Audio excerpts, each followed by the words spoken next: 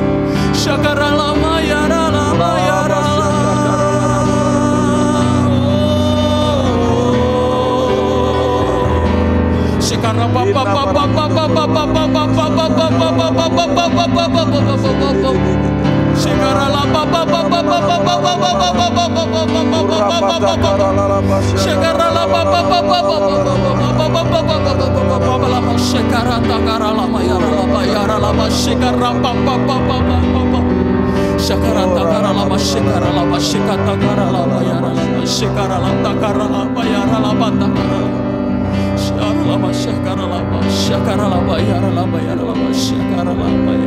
Thank you Lord Jesus. Terima kasih Tuhan, terima kasih Tuhan.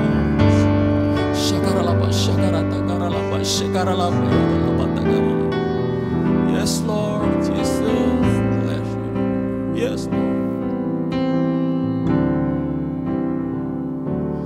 Let your spirit fill this place, sweet spirit, fill my heart. Let your presence fill this place as we worship you, as we worship you. Let your spirit fill this place, sweet spirit, fill my heart. Let your presence fill this place as we worship you, as we worship you. Sekali lagi, let your spirit, spirit, fill this place, sweet spirit, fill my heart. Let your presence fill this place as we worship you, as we worship you.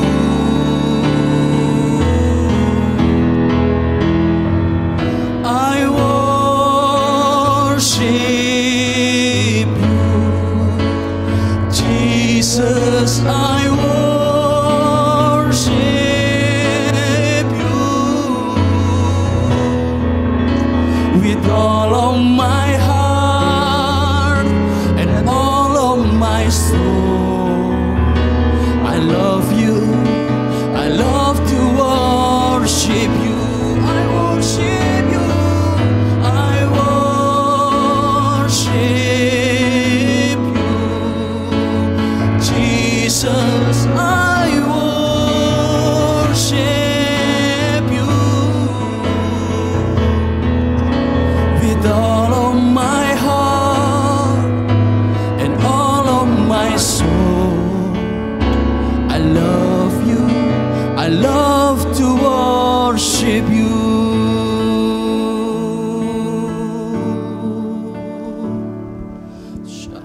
Biarlah kami dapat mengasihi Engkau dengan segenap hati kami, dengan segenap jiwa kami, dengan segenap akal budi dan kekuatan kami.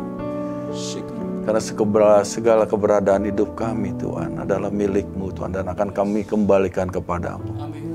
Firman-Mu berkata bahwa segala sesuatu adalah dari Tuhan dan oleh Tuhan dan kepada Tuhan, dan bagi Tuhanlah kemuliaan sampai selama-lamanya.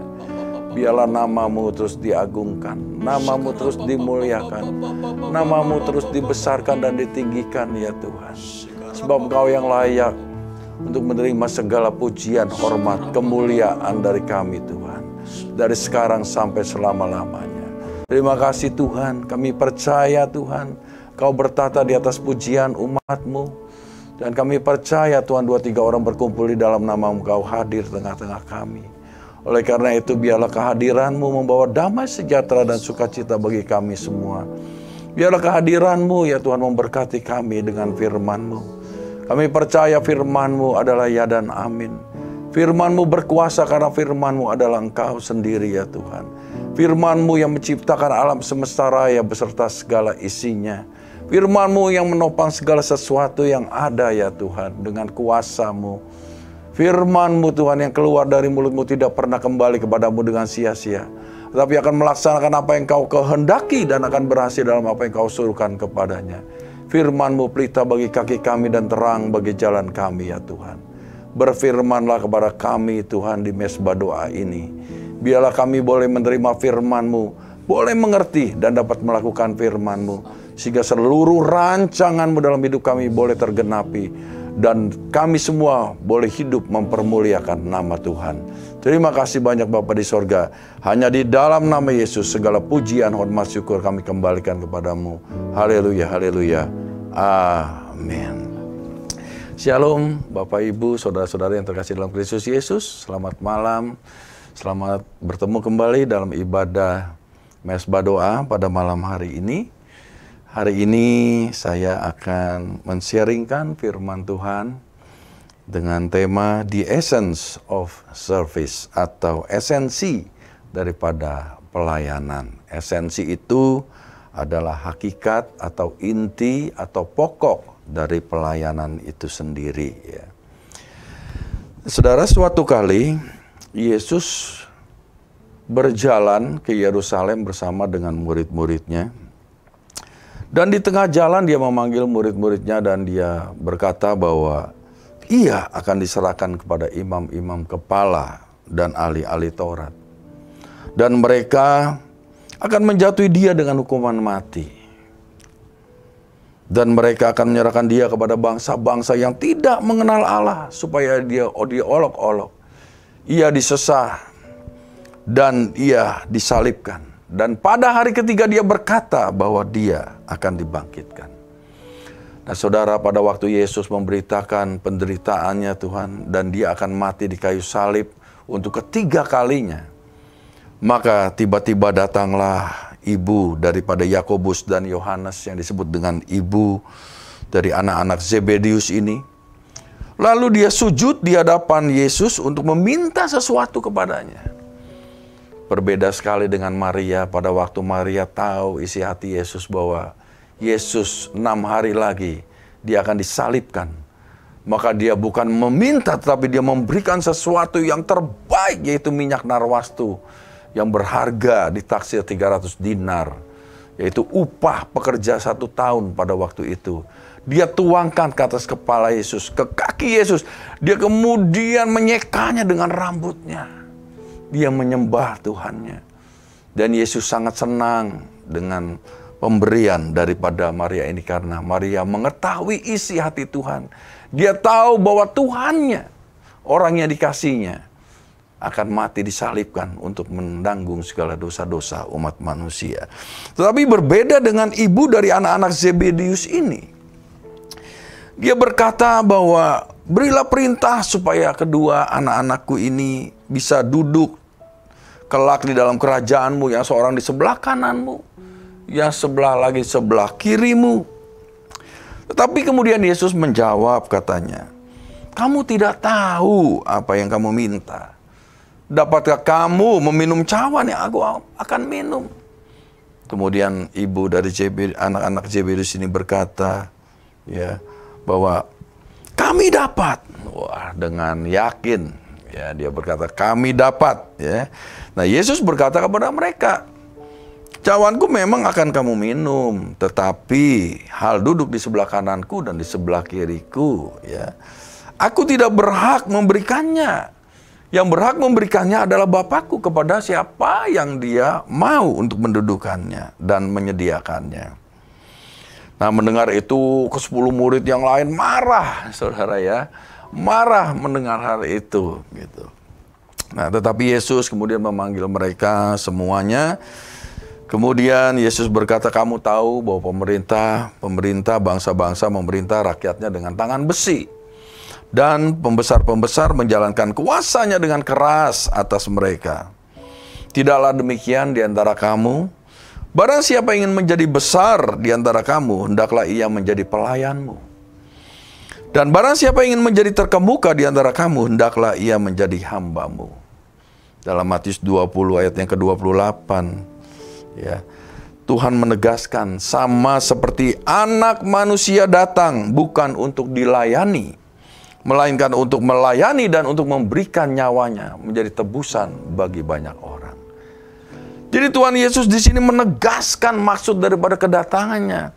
Misi daripada kedatangannya dalam dunia ini adalah untuk melayani dan bukan untuk dilayani. Ya, dia melayani, saudara. Dia mau melayani berita kabar baik. Dia melayani firman kerajaan. Dia mengajar. Dia menyembuhkan yang sakit. Dia mengusir setan-setan. Dia memberikan makan 5.000 orang laki-laki. Tidak termasuk perempuan dan anak-anak. Dia membangkitkan orang mati. Dia meneduhkan badai. Dia bisa berjalan di atas air.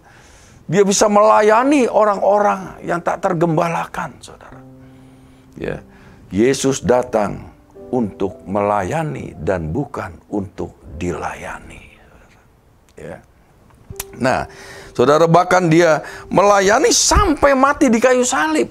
Dia memberikan nyawanya menjadi tebusan bagi banyak orang.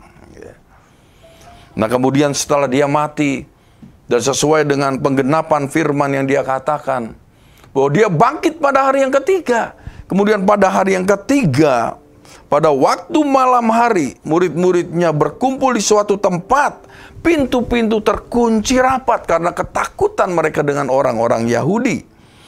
Pada waktu itu datanglah Yesus dengan tiba-tiba dan berdiri di tengah-tengah mereka dan berkata, "Damai sejahtera bagi kamu."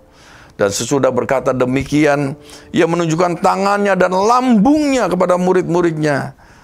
Kemudian murid-murid itu bersuka cita ketika mereka melihat Tuhan. Maka kata Yesus sekali lagi, "Damai sejahtera bagi kamu. Sama seperti Bapa mengutus aku, demikian juga sekarang aku mengutus kamu." Jadi Bapa mengutus Yesus untuk melayani, bahkan memberikan nyawanya menjadi tebusan bagi banyak orang. Kemudian Yesus memberikan perintah pada waktu dia bangkit pada hari yang ketiga kepada murid-muridnya. Sama seperti Bapa mengutus aku, demikian juga sekarang aku mengutus kamu. Dalam Yohanes 20 ayat yang ke-21. Kemudian dia mengembusi mereka, "Terimalah Roh Kudus." Ya. Nah, murid-murid kemudian menerima Roh Kudus, saudara, ya. Nah, Rasul Paulus juga menulis dalam 2 Korintus 5 ayat yang ke-20 bahwa kita itu adalah utusan Kristus.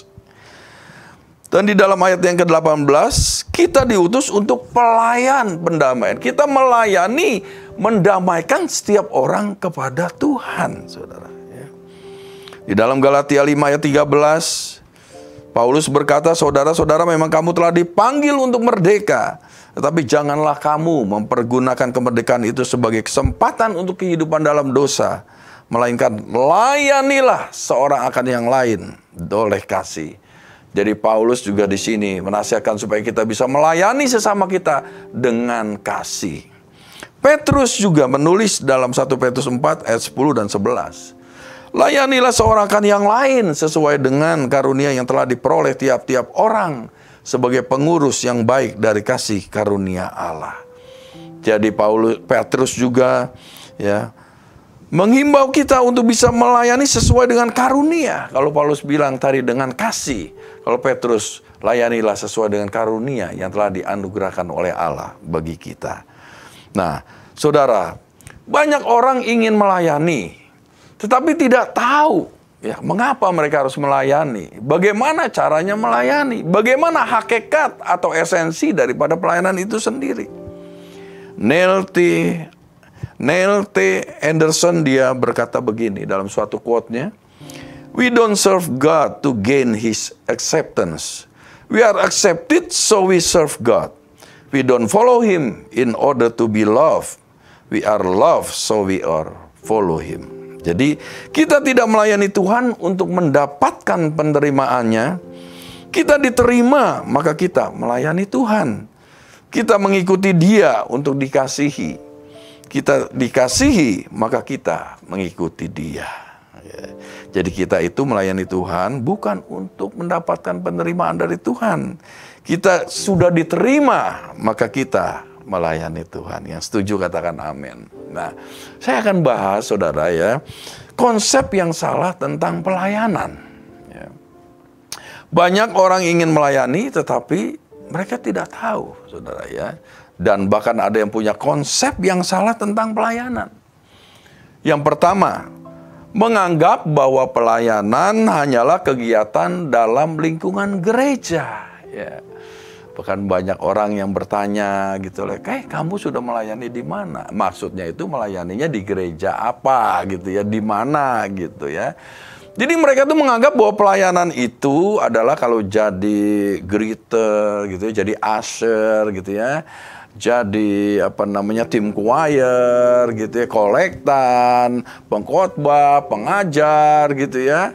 Nah, itu dalam creative ministry gitu. Itu dianggap pelayanan gitu loh. Jadi pelayanan itu dianggap yang ada di lingkungan gereja saja. Di luar gereja dibilangnya bukan pelayanan gitu ya. Nah, jadi makanya dibedakan tuh antara yang full timer dengan yang sekuler katanya gitu ya. Kalau bekerja di gereja gitu ya sepenuh waktu disebut full timer ya. Melayani sepenuh waktu di gereja. Tetapi yang di luar, ya, yang bekerja di kantor, bekerja di pabrik, bekerja di sekolah, bekerja di tempat-tempat yang lain gitu ya, baik di marketplace maupun di workplace gitu ya, dikatakan bahwa itu adalah sekuler atau pekerjaan duniawi. Ya. Nah, saudara, ini adalah konsep yang salah, saudara, seperti itu ya.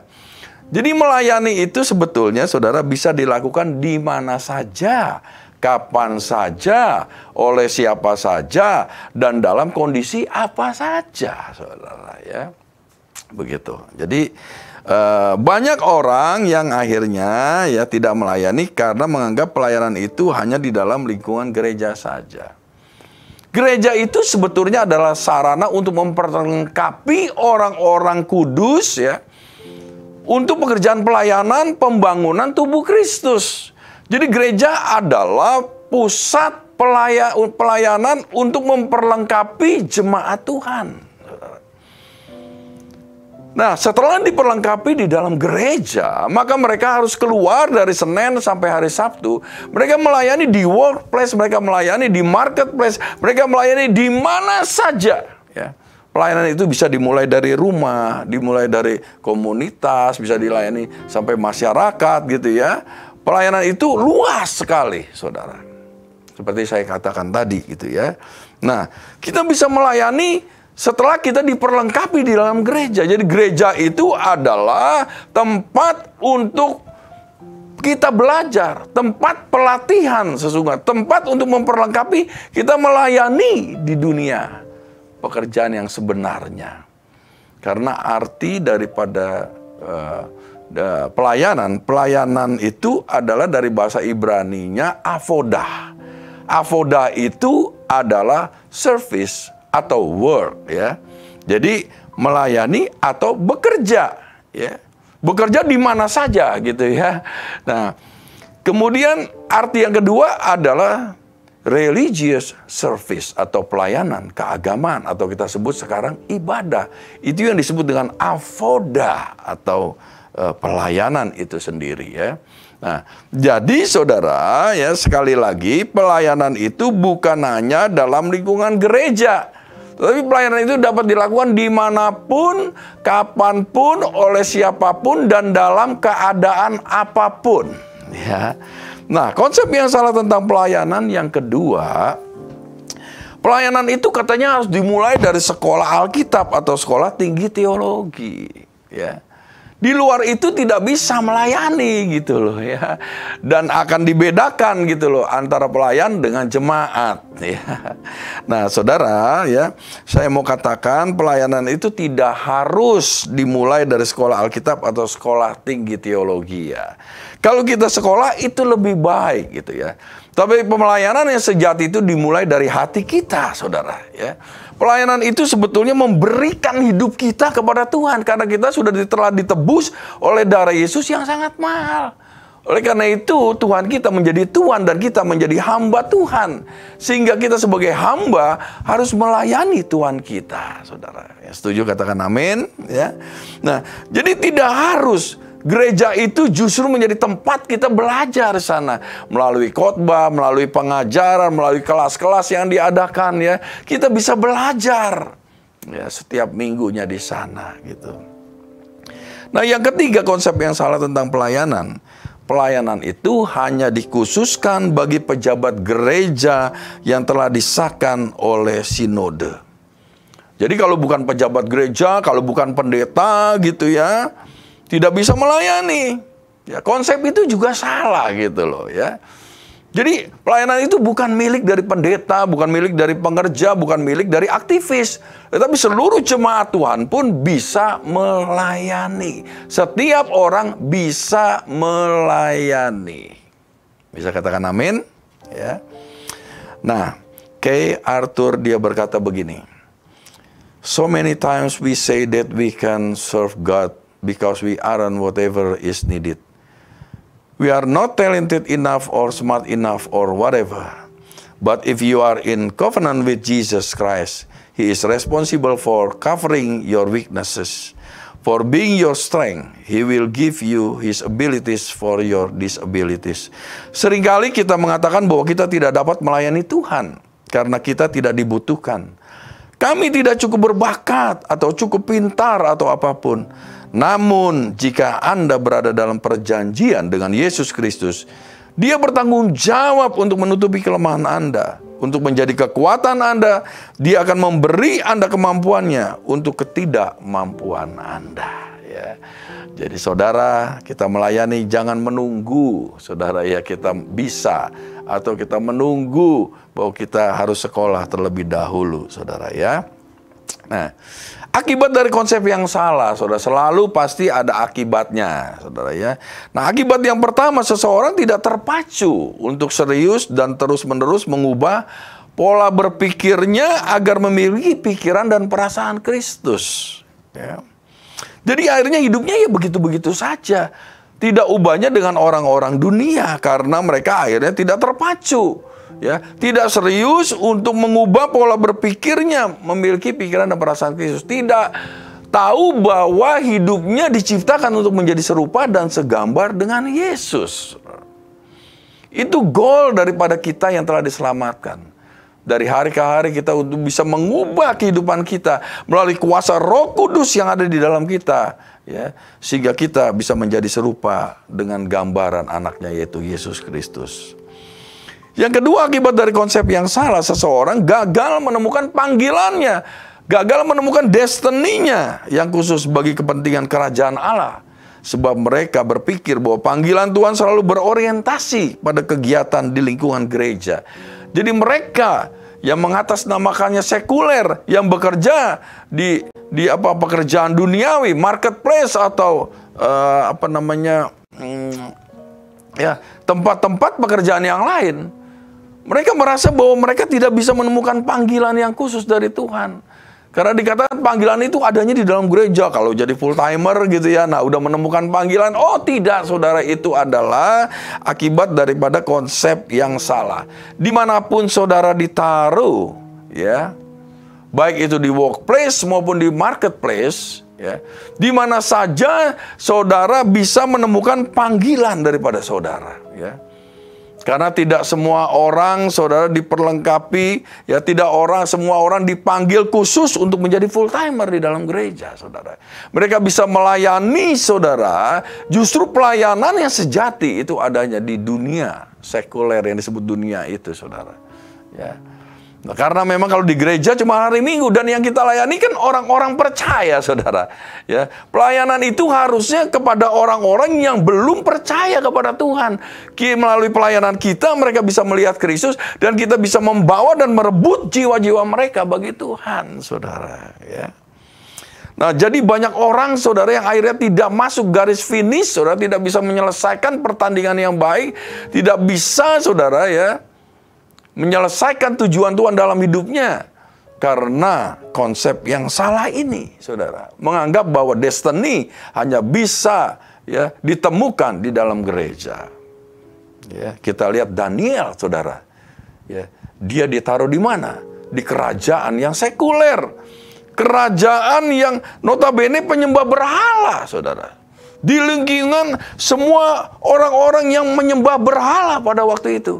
Tetapi Daniel bisa menunjukkan bahwa ada Allah di dalam dirinya. Orang-orang bisa menyembah Allah karena ada Daniel di situ, saudara. Ya.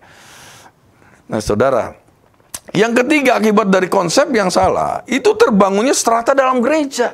Jadi ada kelompok aktivis, pengerja, dan pendeta, dan satu lagi jemaat. Jadi kelasnya berbeda. Oh, jemaat lebih rendah gitu ya. Nah, kalau kelasnya pengerja, aktivis, apalagi pendeta, oh kelasnya tinggi gitu. Oh, enggak begitu, saudara ya. Itu adalah konsep yang salah. Akhirnya terkotak-kotak, saudara. Ada gap, saudara, antara jemaat dengan pelayan daripada Tuhan sendiri, saudara. Seperti itu ya. Dan ini tidak boleh terjadi, saudara. Yang keempat, akibat dari konsep yang salah, itu ada penyalahgunaan pelayanan di lingkungan gereja untuk kepentingan pribadi, kelompok atau lembaganya. Jadi mereka menganggap, saudara ya, akibat konsep yang salah, yang dapat berhubungan dengan Tuhan hanya pendeta gitu loh. Makanya apa-apa, saudara, kalau sakit langsung ke pendeta, ada masalah langsung ke pendeta, minta doakan lewat pendeta. Padahal setiap orang percaya, saudara, ya di dalam Lukas 18 ayat pertama dikatakan kita harus berdoa dengan tidak jemu-jemu. Setiap orang percaya harus wajib kudu berdoa dengan tidak jemu-jemu. Harus berdoa secara pribadi, saudara. Tidak diwakilkan, tidak melalui perantara, saudara. Tapi setiap orang percaya itu bisa berdoa langsung kepada Tuhan, saudara. Amin. Ya. Nah, jadi saudara, jangan sampai gara-gara konsep yang salah, ada ketergantungan dengan hamba Tuhan, dengan pelayan Tuhan, dengan pendeta. Dan mohon maaf ya, jangan sampai saudara ya, karena jemaat mempunyai konsep yang salah tentang pelayanan ini, maka akhirnya digunakan untuk komersialisasi. Ini dosa di hadapan Tuhan, saudara ya. Apalagi kita membuat ketergantungan jemaat dengan pendeta. Dikatakan Yeremia 17 ayat 5. Terkutuklah orang yang mengandalkan manusia. Ya. Hati-hati saudara. Setiap kita bisa berhubungan dengan Tuhan kita, saudara. Nah, Fonet Bright dia berkata, true leadership is serving God and not looking for the glory that might come from it. You don't do it for the glory or personal benefit, but for God's glory. You don't take credit for anything that is done, but praise God for everything that He has done through you. Kepemimpinan sejati adalah melayani Tuhan dan tidak mencari kemuliaan yang datang darinya. Anda tidak melakukannya untuk kemuliaan atau keuntungan pribadi, tetapi untuk kemuliaan Tuhan. Anda tidak mengambil pujian atas apapun yang telah dilakukan, tetapi pujilah Tuhan atas segala sesuatu yang telah Dia lakukan melalui Anda. Ingat saudara, segala sesuatu adalah datangnya dari Tuhan dan oleh Tuhan, dan kembalikan semuanya kepada Tuhan. Bukan demi kepentingan pribadi kita, bukan demi kemuliaan pribadi kita, tetapi untuk kepentingan Tuhan dan untuk kemuliaan nama Tuhan. Amin. Ya. Nah, sekarang definisi pelayanan itu apa gitu ya? Pelayanan itu adalah semua tindakan, baik yang dipikirkan, baik yang diucapkan, baik yang dilakukan sesuai dengan pikiran dan perasaan Kristus. Yang dimulai dari mana? Dari sikap hati, cara berpikir, perilaku, dan gaya hidup yang sesuai dengan kehendak Allah setiap hari, sehingga dapat berkenan di hati Bapa. Itu adalah pelayanan. Nah, kalau melayani Tuhan adalah melakukan segala perintah Tuhan dengan cara mengosongkan diri kita dan rela memberikan segalanya untuk Dia. Itu yang disebut dengan melayani Tuhan. Paulus di dalam Roma 12 ayat yang pertama, dia berkata, persembahkanlah ya tubuhmu sebagai persembahan yang hidup, yang kudus dan yang berkenan kepada Tuhan. Itu adalah ibadahmu yang sejati. Itu adalah pelayananmu yang sejati, dikatakan ya. Jadi persembahkan seluruh hidup kita hanya bagi dan untuk Tuhan. Ya, itulah definisi daripada pelayanan. Nah, pertanyaannya sekarang, mengapa sih kita harus melayani? Ya, karena kita sudah dibeli lunas oleh darah Kristus yang mahal, sehingga ya, yang pertama, ya tolong Bro Hadi bacakan di dalam 1 Korintus pasal 6 ayat 19 dan 20. Ya, 1 Korintus pasal 6 ayat 19 sampai ayat yang ke-20.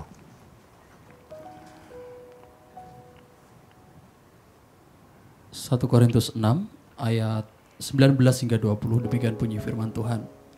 Atau tidak tahukah kamu bahwa tubuhmu adalah bait Roh Kudus yang diam di dalam kamu, Roh Kudus yang kamu peroleh dari Allah, dan bahwa kamu bukan milik kamu sendiri. Sebab kamu telah dibeli dan harganya telah lunas dibayar. Karena itu muliakanlah Allah dengan tubuhmu.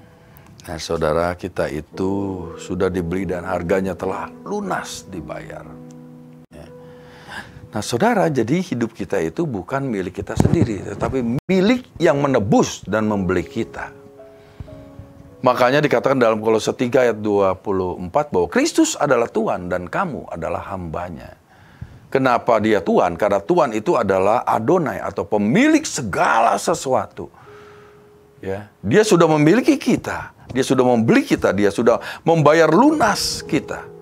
Maka kita menjadi milik dia sepenuhnya. Dan dia dapat mempergunakan kita. Dia dapat memakai kita berdasarkan apapun kehendak dia. Dimanapun, kapanpun. Ya, kita bisa dipakai oleh Tuhan kita, saudara. Dan kita bisa berkata, ya Tuhan, pakailah aku. Ya, karena memang kita sudah ditebus. Kalau saya beli handphone ini, harganya sudah lunas, saya bayar. Saya bisa mempergunakan handphone ini. Kapan saja, di mana saja, untuk keperluan apa saja. Bahkan maaf kasarnya kalau saya banting pun, itu tidak masalah karena memang itu adalah milik saya sendiri. Tidak ada orang lain yang komplain, saudara. Ya. Oleh karena itu saya juga heran kadang-kadang orang, saudara ya, tidak mengetahui, saudara. Ya. Orang-orang yang sudah di dalam Tuhan, ya, masih mempergunakan hidupnya semau gue. Ya, memakai hidupnya untuk kepentingannya sendiri, saudara. Bukan untuk kepentingan kerajaan Allah. Padahal setelah kita ditebus, sudah dibeli oleh darah Kristus yang sangat mahal. Hidup kita bukannya milik kita lagi, tetapi sepenuhnya adalah milik Tuhan kita, saudara ya. Oleh karena itu, kita harus melakukan seluruh kehendak Dia dalam kehidupan kita. Baca lagi 1 Petrus 1 ayat 18 dan 19. 1 Petrus 1 ayat 18 dan 19. 1 Petrus 1 ayat 18 dan 19. Demikian bunyi firman Tuhan. Sebab kamu tahu bahwa kamu telah ditebus dari cara hidupmu yang sia-sia, yang kamu warisi dari nenek moyangmu, itu bukan dengan barang yang fana, bukan pula dengan perak atau emas, melainkan dengan darah yang mahal, yaitu darah Kristus yang sama seperti darah anak domba yang tidak bernoda dan tidak bercacat. Amin. Ya. Jadi karena kita sudah ditebus, ya, dan harganya terlalu lunas dibayar. Jadi yang pertama itu kita menjadi hamba Kristus. Ya. Kita menjadi hamba Tuhan, saudara. Kita semua yang ditebus oleh darah Kristus dan percaya kepada Kristus, maka kita ini adalah hamba Tuhan. Ya, banyak orang yang salah, saudara, menyebut bahwa hamba Tuhan itu pendeta loh, itu loh yang melayani di gereja, itu hamba Tuhan. Jadi kalau kita hamba Tuhan, ya, maka yang lain hamba apa dong kalau begitu, ya? Jadi jelas di dalam Kolose 3 ayat 24, Kristus adalah Tuhan dan kamu adalah hambanya. Jadi kita semua yang telah ditebus oleh darah Kristus adalah hamba Tuhan. Katakan, saya adalah hamba Tuhan, ya. Nah, jadi saudara, karena kita menjadi hamba, maka kita harus melayani Tuhan kita. Ya, untuk lebih jelas ya Bro Hadi, bacakan Kolose 3 ayat 24b saja ya. Kolose 3 ayat 24b-nya. Kolose 3 ayat 24b. 24b. Ya. Demikian bunyi firman Tuhan. Kristus adalah Tuhan dan kamu hambanya. Jadi mulai saat ini kita semua yang telah ditebus oleh darah Yesus adalah hamba Tuhan.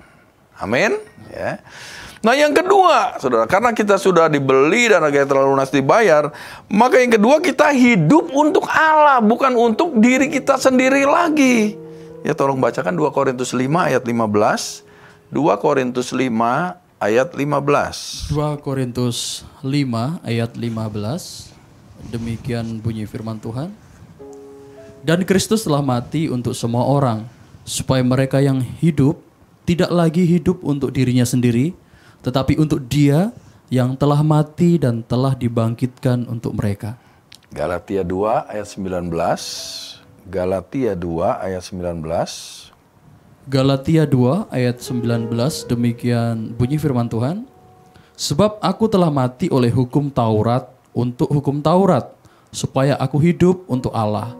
Aku telah disalibkan dengan Kristus. Namun aku hidup, tetapi bukan lagi aku sendiri yang hidup, melainkan Kristus yang hidup di dalam aku. Dan hidupku yang kuhidupi sekarang di dalam daging adalah hidup oleh iman dalam Anak Allah yang telah mengasihi aku dan menyerahkan dirinya untuk aku. Iya. Jadi yang kedua adalah kita hidup untuk Allah. Ya. Yang pertama tadi kita menjadi hamba Kristus, ya. Kenapa kita harus melayani? Yang kedua adalah kita hidup untuk Allah. Oleh karena itu seluruh hidup kita harus melayani sesuai dengan kehendak Allah, ya.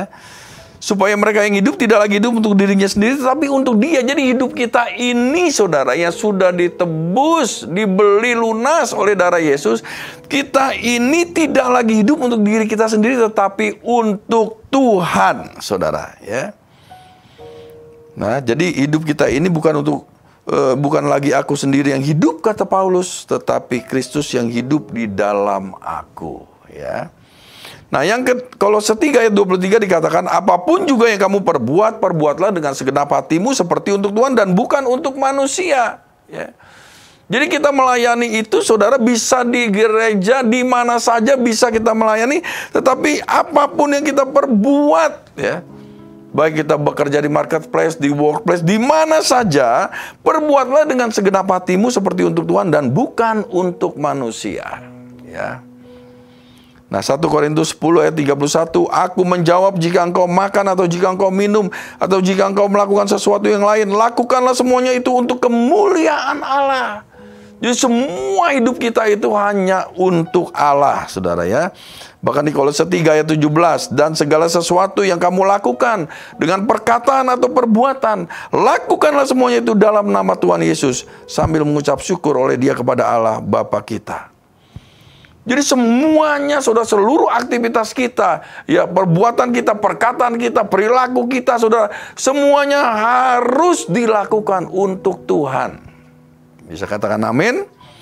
Jadi semua orang percaya itu adalah full timer, mau dia ada di gereja kah atau dia di luar gereja kah, mereka semua adalah full timernya Tuhan. Bisa katakan amin? Ya. Nah, yang ketiga, saudara, karena kita sudah ditebus, harganya sudah lunas dibayar, ya, maka karena Kristus yang hidup di dalam kita, maka kita wajib hidup sama seperti Kristus telah hidup. Kalau dikatakan tadi Kristus hidup di dalam kita, maka kita juga wajib hidup sama seperti Kristus telah hidup. Ya, tolong bacakan kembali, Bro Hadi. Galatia 2 lagi, ulangi 19b sampai 20. Galatia 2 ayat 19b dan 20. Galatia ayat 19b hingga 20, demikian puji firman Tuhan. Supaya aku hidup untuk Allah, aku telah disalibkan dengan Kristus. Namun aku hidup, tetapi bukan lagi aku sendiri yang hidup, melainkan Kristus yang hidup di dalam aku. Oke, stop sampai situ ya. Jadi jelas sekali saudara ya, kita ini telah mati bersama dengan Kristus. Kemudian kita juga dihidupkan kembali dengan Kristus, tetapi kita hidup saudara ya. Kristus yang hidup dalam kita dan kita melakukan segenap kehendak Kristus ya. 1 Yohanes 2 ayat 6 dikatakan, barang siapa mengatakan bahwa ia ada di dalam Dia, ia wajib hidup sama seperti Kristus telah hidup. Nah, bagaimana Kristus telah hidup? Dikatakan bahwa Yesus hidup hanya untuk melayani dan bukan untuk dilayani, dan untuk memberikan nyawanya menjadi tebusan bagi banyak orang. Amin. Nah, untuk bisa melayani saudara, kita harus mengikuti teladan Yesus di dalam melayani tentunya. Karena Kristus yang hidup dalam kita, Kristus yang menjadi Tuhan kita. Kita sebagai pelayanannya wajib mengikuti segala kehendak Kristus. Kita wajib meneladani Kristus pada waktu Dia hidup di bumi ini. Ya, Filipi 2 ayat 5 sampai dengan 8. Filipi 2 ayat 5 sampai dengan 8. Filipi 2 ayat 5 hingga 8, demikian bunyi firman Tuhan. Hendaklah kamu dalam hidupmu bersama menaruh pikiran dan perasaan yang terdapat juga dalam Kristus Yesus, yang walaupun dalam rupa Allah tidak menganggap kesetaraan dengan Allah itu sebagai milik yang harus dipertahankan, melainkan telah mengosongkan dirinya sendiri dan mengambil rupa seorang hamba dan menjadi sama dengan manusia. Dan dalam keadaan sebagai manusia, ia telah merendahkan dirinya dan taat sampai mati, bahkan sampai mati di kayu salib. Di sini kita garis bawahi mengosongkan dirinya. Untuk bisa melayani, kita harus mengosongkan diri kita seperti Kristus mengosongkan dirinya. Kita nyanyi dulu yuk, melayani yuk. Melayani lebih sungguh. Melayani lebih sungguh. Tuhan lebih dulu melayani kepadaku, melayani lebih sungguh. Nah, Yesus meneladani ya. Yang perlu kita teladani adalah Dia mengosongkan dirinya. Mengosongkan diri ini sama dengan melepaskan haknya ya. Nah, apa yang Dia lepaskan haknya saudara di dalam melayani ya? Dia menjadi hamba, menjadi manusia, bahkan taat sampai mati di kayu salib. Yang pertama adalah Ia rela kehilangan hak untuk dihormati ya. Jadi Dia mengosongkan dirinya saudara, walaupun dalam rupa Allah, Dia mengambil rupa seorang manusia ya, mengambil rupa seorang hamba dan menjadi sama dengan manusia saudara ya. Dia sebagai Allah harusnya Dia dihormati, karena memang Dia pencipta alam semesta raya beserta segala isinya, termasuk Dia yang menciptakan kita. Dia disebut Raja segala raja ya.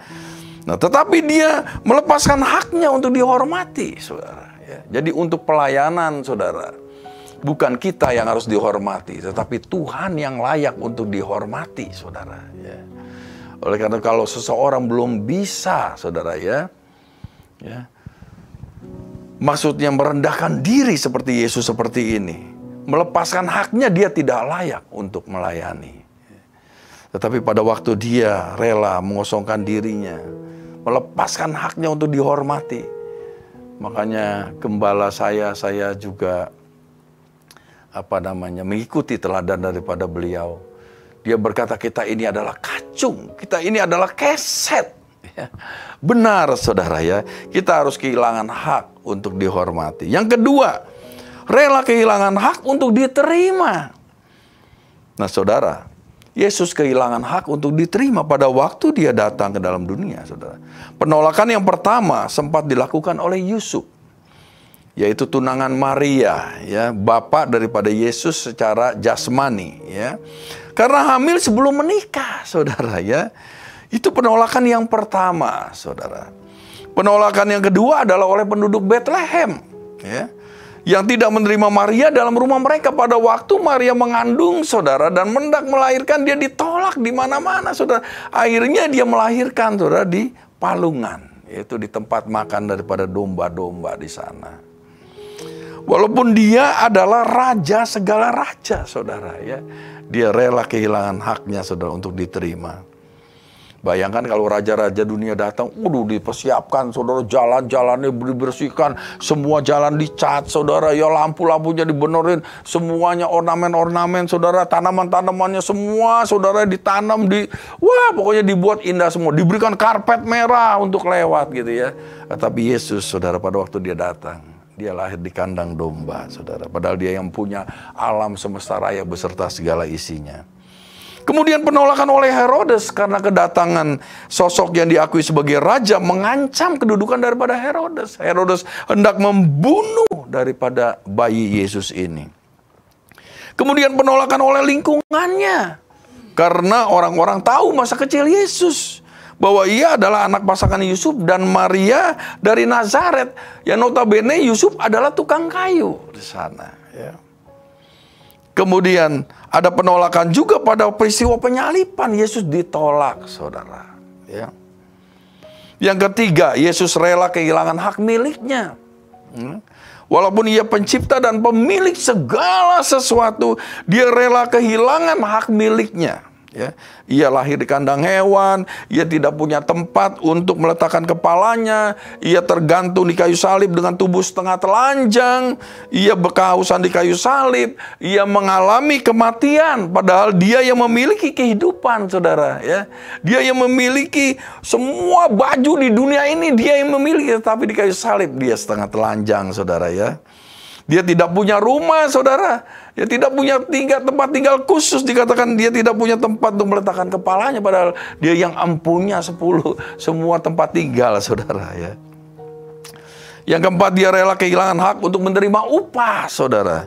Ia tidak pernah menerima upah dalam seluruh pelayanannya. Kalau saudara lihat, saudara, ya, di kitab Perjanjian Baru, pada waktu Yesus melayani di kota-kota dan desa-desa, mau di gunung, mau di pantai, saudara, dia tidak menerima upah apapun, saudara. Ya. Yang kelima, dia rela kehilangan hak untuk menikmati kesenangan, saudara. Dia pagi-pagi benar, ya, dia sudah bangun, sudah mencari tempat yang sunyi untuk berdoa. Dia kemudian melayani, saudara, dari pagi-pagi buta sampai tengah malam. Kemudian malam dia kembali, saudara, mencari tempat untuk berdoa kepada Bapaknya. Pelayanannya sungguh sangat luar biasa. Dia melepaskan seluruh kesenangan dalam hidupnya, saudara, ya. Nah, ini yang patut kita teladani, saudara. Patut kita tiru, patut kita ikuti untuk bisa melayani sesama kita dan melayani Tuhan, saudara, ya. Nah, sekarang esensi pelayanan, ya. Tema kita hari ini adalah esensi pelayanan, ya. Fondasi pelayanan adalah karakter, bukan keahlian profesional, ya. Itu yang pertama. Fondasi pelayanan adalah karakter, bukan keahlian profesional, ya. Nah, definisi karakter itu adalah tabiat, sifat, kejiwaan, akhlak atau budi pekerti yang membedakan seseorang dengan yang lain. Itu yang disebut dengan karakter. Karakter itu adalah cara berpikir dan berperilaku yang menjadi ciri khas setiap individu untuk hidup dan bekerja sama baik dalam lingkup keluarga, masyarakat, bangsa, dan negara. Nah, ciri-ciri karakter yang benar itu harus pasti tetap dapat diandalkan dan stabil, ya. Nah, karakter itu berarti berkomitmen kepada nilai-nilai tanpa kompromi. Karakter itu berarti berpegang pada satu standar tanpa goyah. Karakter berarti terus berusaha mengintegrasikan pikiran, perkataan, dan perbuatan kita. Karakter berarti berkorban demi mendukung prinsip kita. Karakter berarti menerapkan disiplin diri menurut nilai-nilai dan standar moral kita. Yang kedua, sifat pelayanan adalah melayani dan memberi, bukan dilayani atau menerima. Esensi pelayanan yang ketiga, motivasi pelayanan adalah kasih, bukan uang atau kekuasaan. Yang keempat, ukuran pelayanan adalah pengorbanan, bukan keberhasilan. Yang kelima, otoritas pelayanan adalah pengabdian, bukan jabatan. Yang keenam, tujuan pelayanan adalah untuk memuliakan Allah, bukan untuk memuliakan diri sendiri. Yang ketujuh, alat pelayanan adalah doa dan firman, bukan sekedar penambahan jumlah atau kuantitas saja. Ya. Nah, buah pelayanan adalah pertumbuhan, ya, bukan sekedar kuantitas tadi. Ya. Yang kesembilan, kuasa pelayanan adalah Roh Kudus, bukan program. Yang ke-10, model pelayanan adalah Yesus Kristus, bukan gereja atau pribadi tertentu. Yang ke-11 yang terakhir, status pelayanan adalah kehormatan, bukan tugas. Jadi kita kalau melayani itu adalah suatu kehormatan bagi kita, saudara. Oleh karena itu kita harus melayani dengan sukacita, dengan tulus hati dan gembira hati. Supaya pelayanan kita bisa berkenan di hadapan Tuhan. Amin. Ya, mari kita nyanyikan seperti wanita. Ya, Bro Hadi. Seperti wanita mengurapimu, menangis di bawah kakimu.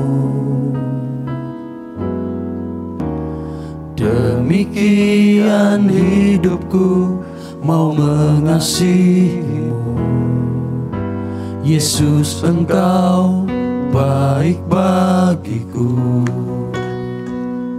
Sampai akhir ku menutup mata, ku tetap setia menanti janjimu. Sampai ku dapatkan mahkota kehidupanku, ku tetap setia, ku melayanimu Sampai akhir. sampai akhir. Ku menutup mata, ku tetap setia menanti janjimu. Sampai ku dapatkan mahkota kehidupanku, ku tetap setia, ku melayanimu. Ku tetap setia. Ku tetap setia, ku melayanimu. Sekali lagi. Ku tetap setia, ku melayanimu. Terima kasih Bapa Surgawi buat firman-Mu. Saat ini kami sadar dan kami mengerti bahwa hidup kami, Tuhan, telah Engkau tebus dengan darah-Mu yang sangat mahal. Dan hidup kami bukan menjadi milik kami, tetapi sepenuhnya menjadi milik Tuhan. Oleh karena itu kami mau mempersembahkan seluruh hidup kami demi kepentingan-Mu, Tuhan. Biarlah Engkau memakai kami, ya Tuhan. Memperlengkapi kami untuk bisa melayani sesama dan melayani Engkau, ya Tuhan. Biarlah hidup kami boleh menghasilkan buah bagi kerajaan-Mu, ya Tuhan. Biarlah hidup kami bisa mempermuliakan nama-Mu melalui pelayanan yang kami lakukan dimanapun, kapanpun, dalam keadaan bagaimanapun. Biarlah Tuhan, mulai saat ini kami mau mempersembahkan hidup kami sebagai persembahan yang hidup, yang kudus dan yang berkenan kepadamu, Tuhan. Karena itulah pelayanan kami yang sejati. Itulah ibadah kami yang sesungguhnya, ya Tuhan. Terima kasih banyak Bapa di sorga. Terima kasih Tuhan. Kami mau berdoa Tuhan buat umat-Mu yang sakit saat ini. Kami percaya Tuhan Kau adalah Yehova Rafa kami. Sebab ada tertulis dalam Yesaya 53 ayat 4 dan 5. Sesungguhnya penyakit kita lah yang ditanggungnya dan kesengsaraan kita lah yang dipikulnya. Dan padahal kita mengira dia kena tulah, dipukul dan ditindas Allah. Tapi dia tertikam oleh karena kejahatan kita. Dia diremukkan karena pelanggaran kita. Ganjaran yang berdatangkan keselamatan bagi kita ditimpakan kepadanya. Dan oleh bilur-bilur Yesus, semua yang sakit saat ini, baik yang ada di rumah, yang ada di rumah sakit, telah disembuhkan di dalam nama Tuhan Yesus Kristus. Kami percaya Engkau juga menjadi Yehova Jireh kami, Tuhan. Tuhanlah yang menyediakan dan mencukupkan segala keperluan kami menurut kekayaan dan kemuliaan di dalam Kristus Yesus. Bagi umat-Mu yang berkekurangan saat ini ya Tuhan, kami berdoa Tuhan, biarlah yang mencukupi segala keperluan mereka menurut kekayaan dan kemuliaan di dalam Kristus Yesus Tuhan. Sehingga hidup mereka Tuhan bisa mempermuliakan nama-Mu ya Tuhan. Dan menjadi berkat bagi banyak orang. Bagi mereka yang kekurangan damai sejahtera, yang hidup dengan kekhawatiran, kegelisahan, kecemasan, ketakutan, Engkau adalah Yehova Shalom Tuhan. Bahkan Engkau telah menjadi Raja damai Tuhan. Biarlah damai sejahtera Allah yang melampaui segala akal dapat memelihara hati dan pikiran mereka semua dalam Kristus Yesus Tuhan. Biarlah damai sejahtera-Mu terus mengalir seperti sungai yang tidak pernah pernah kering, dan kebahagiaan-Mu terus berlimpah seperti gelombang laut yang tidak pernah berhenti. Tuhan, kami percayakan seluruh umat-Mu Tuhan, supaya mereka boleh mengerti bahwa hidup mereka bukan mereka lagi, tetapi Kristus yang hidup di dalam mereka. Dan hidup mereka hanya dipakai untuk kepentingan Tuhan, untuk membangun dan memperluas kerajaan-Mu di bumi ini, untuk menjadi terang dan garam bagi dunia ini, untuk membawa jiwa-jiwa bagi Tuhan. Terima kasih banyak Bapa di surga. Hanya di dalam nama Tuhan Yesus kami telah berdoa dan bersyukur. Haleluya, haleluya. Amin.